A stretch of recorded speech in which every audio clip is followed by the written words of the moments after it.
Shining star. Right. Ladies and gentlemen, my fellow Zimbabweans, allow me to greet you and welcome back to your favorite channel. So, another update, another video. Guys, pakashata, pakaipa. Tiri kuzviziva tese zviri kuitika munyika yedu. Nekuda kwekuti nezuro mutungamiriri wenyika yedu vakasaina that bill number 3 kuriita active law handitika.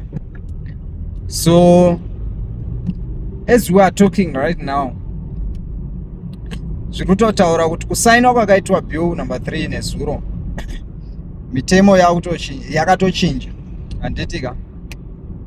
So vakawanda venyu, oro regai nditi vakawanda vedu maZimbabweans, tiri busy kutarisa kuti zvii zviri kuitika, zvii zvichatora nzvimbo, ndivanani vari kuresponda, ndivanani vari kudai, ndivanani vari kupemberera, ndivanani vari kutsamwa, vari pakutsamwa, ndivanani, zvakangosiyana izvozvo, you know what I'm saying. But kune vari kuresponda, ndinoziva vazhinji venyu vakawanda zvikuru kwazvo, mune vanhu vamuri kutarisira kuti varesponde on this issue, varesponde panyaya iyi handitika. And one of them ndiye wandauya naye panapa.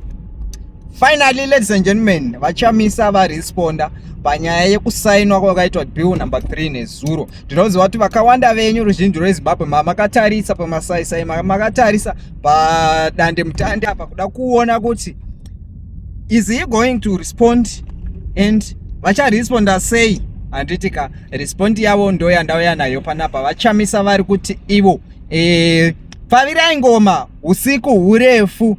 Hanzi navachamisa, handizombofa ndakakusiyai vana veZimbabwe nekuti your support makandisapota kubva kudhara. Amen.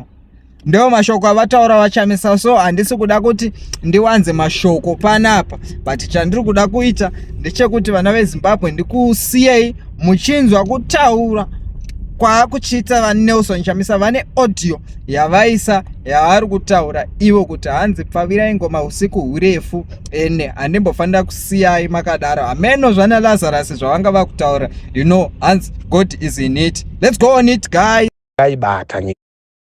Kazuai, vana veZimbabwe, fellow citizens, the citizens of Zimbabwe, I come to you with this very short message. I've had a lot of concerns, worries, questions from across the length and breadth of our country, even from the diaspora, about the direction that the country should take. Men are concerned.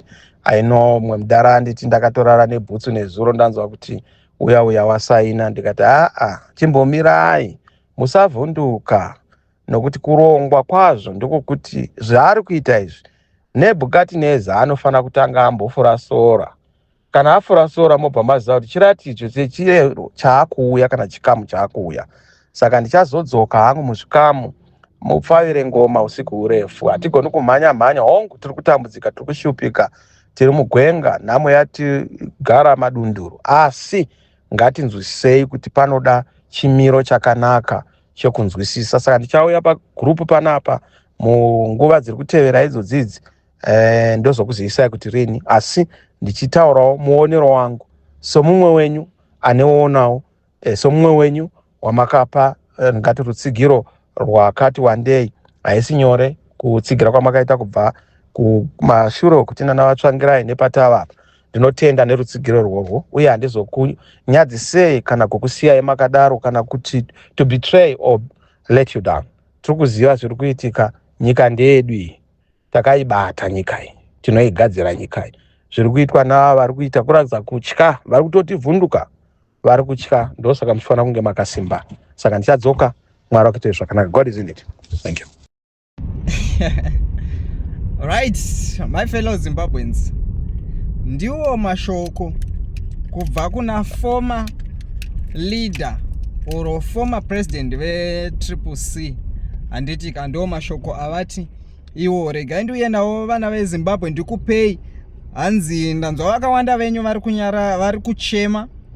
Hanzi pane vamwe vambondisira futi message vachinditi hanzi ndakarara nebhutsu ndanzwa kuti bill number 3 razosainwa what. Hanzi amen, mazvinzwira mega zvavanga vachitaura. What do you think my fellow Zimbabweans? You know how we do it here. Comment section, I'll be waiting for you.